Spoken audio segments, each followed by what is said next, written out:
Last fall, I made a little docuseries, or whatever term the internet has adopted, about my IOP journey at Renfrew.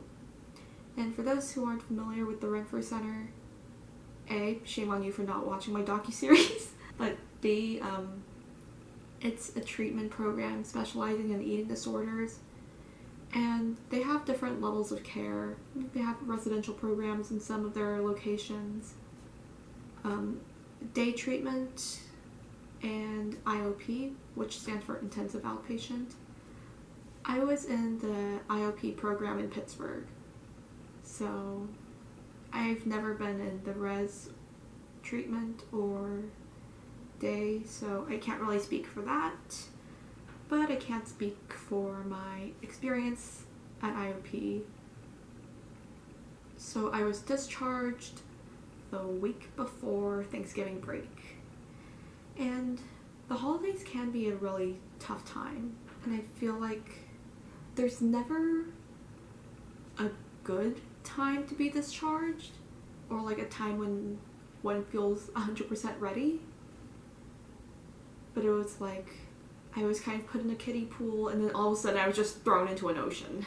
Like, that's honestly how it felt. I was going from 10.5 hours of therapy every week and seeing a dietitian once a week to all of a sudden just kind of being thrown back home. And I mean, I do love my family, and I am grateful for the time that I got to spend with them and my friends. It's just challenging when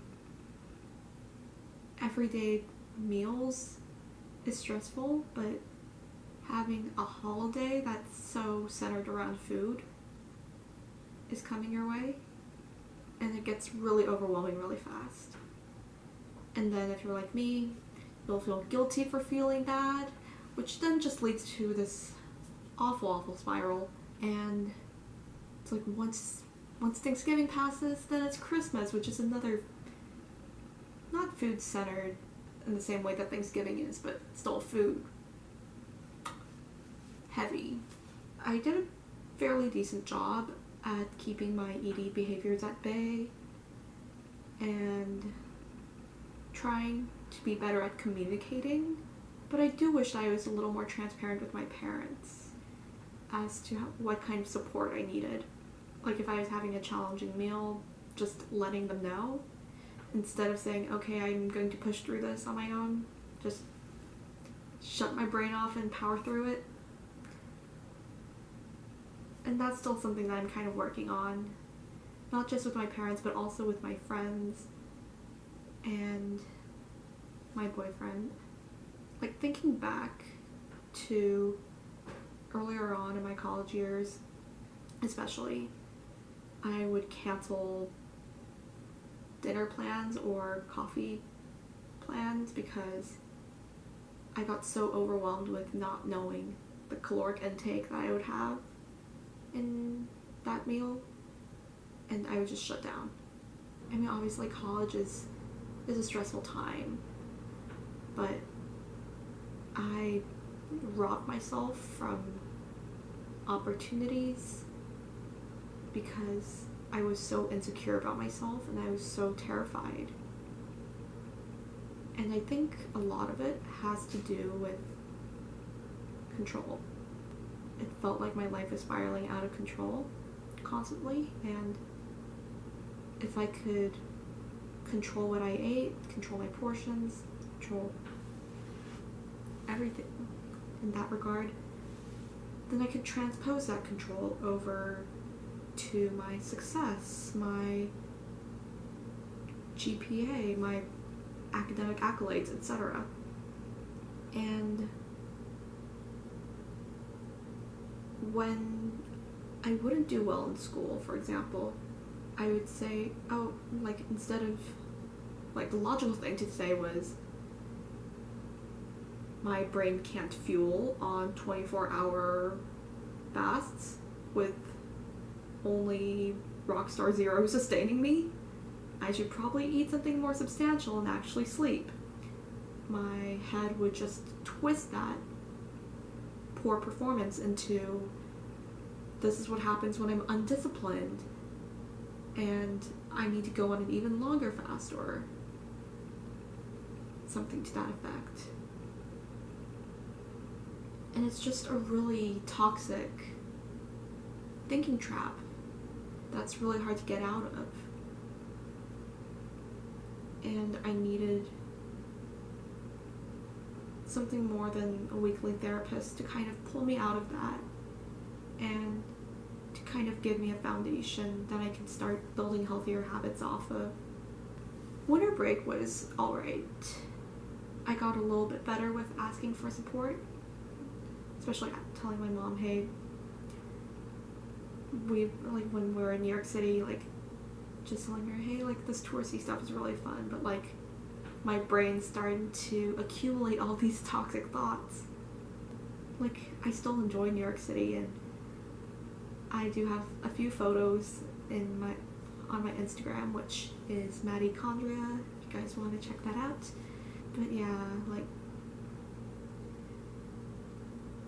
I'm definitely proud of the progress that I've made because I was able to be more present mentally and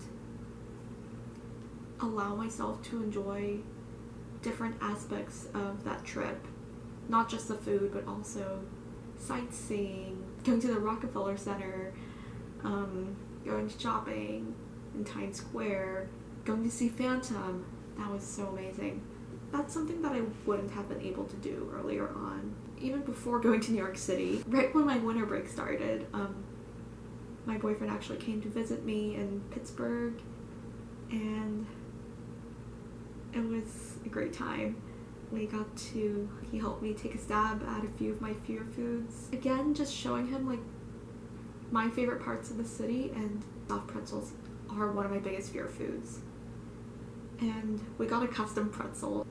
I was thinking about how if I knew about the pretzel place earlier on in our relationship, I wouldn't have told him about it because I would know that he would suggest going there, and then I would feel bad for saying, let's not do that. But then, if I was at that point of my disorder, not only would I rob myself of an experience, but I would rob him of that experience, and I would rob both of us of sharing an experience.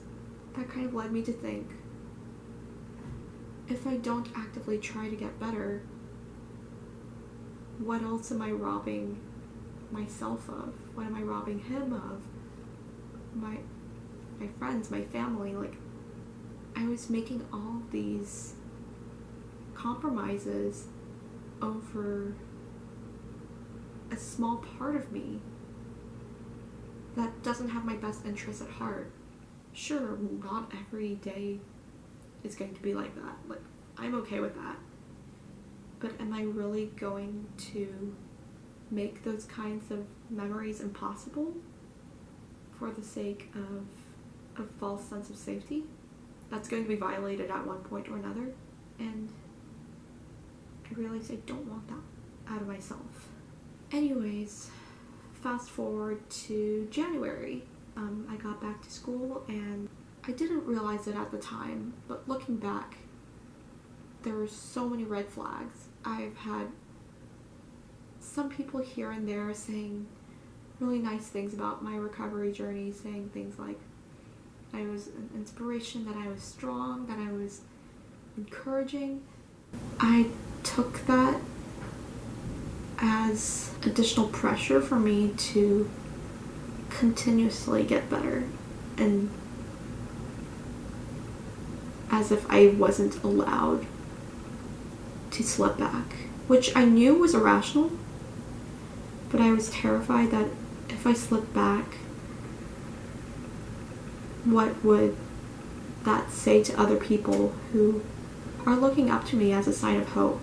And because I was taking on a lot of responsibilities, I'm part of the paper and I'm on the executive committee, I am taking a full course load, I'm still looking for internships, I'm scrambling for what to do after graduation. It is a lot. And because of that, my mind was in the space of I need to do everything in my power to be the strongest and healthiest version of me that I can. And again, this is where the red flags kind of, looking back, are one of the red flags being I need to be rigid about my step count minimum. Obviously, movement is good for you, but there's nothing that says that you have to force steps into your daily routine. But even then, my brain was saying, like, you need to fulfill this every single day. And usually it's not really a struggle, especially on days when I have class. But I noticed myself, like, definitely stressing over it. Another should have been a warning sign, but wasn't at the time, was trying to do intermittent fasting. And I do know that there are people who benefit from it. However, I'm not personally sold. I did it solely for the sake of it can't hurt, but maybe I can get that beach bod by spring break. But I'm not doing this to restrict. And I feel like that was the final straw to kind of leave me spiraling back. I remember at one point I was staying up a little later to finish some work, and I was really craving peanut butter. Not even the regular kind of peanut butter. Like, I would have been more than happy to eat PB2, which, like the powdered peanut butter stuff that I convinced myself tasted like peanut butter, but doesn't really. But that's a rant for another day. I remember being like, why am I craving peanut butter? As the peanut butter fanatic I am, I had some variation in my pantry, but then I was like, but it's 11. I ended up not having peanut butter that night, but I did vicariously enjoy it by watching an ASMR peanut butter mukbang, which, looking back, that should have been an obvious sign that I was just caving back to my disorder. Like, maybe not full restriction mode, because I was eating in accordance to my meal plan, but I was forcing it in a time frame that didn't have to be set and wasn't fulfilling my mental hunger. It was just kind of arbitrarily shoving in meals within a certain time frame. I remember feeling a lot more anxious, a lot more restless, chest pain, guilt. It was just not healthy. So yeah, that kind of leads me to now. I'm seeing a therapist, and I actually just met with my dietitian for the second time earlier today, and we worked on a modified meal plan. Beforehand, my meal plan was pretty much like, be sure to incorporate these different food groups. But then this time, we kind of took it a step further and set some challenges involving certain foods that do fit that meal plan, well, meal structure. I think the summary of this video is I know this is the last thing that I would have wanted to hear, but it gets a little worse before it gets better. And B, IOP is not the end of my journey, and it won't be for most other people, if not for anyone. It's definitely a solid foundation to build upon, and that's kind of where I'm at right now. So yeah, thanks so much for watching, and I'll see ya whenever.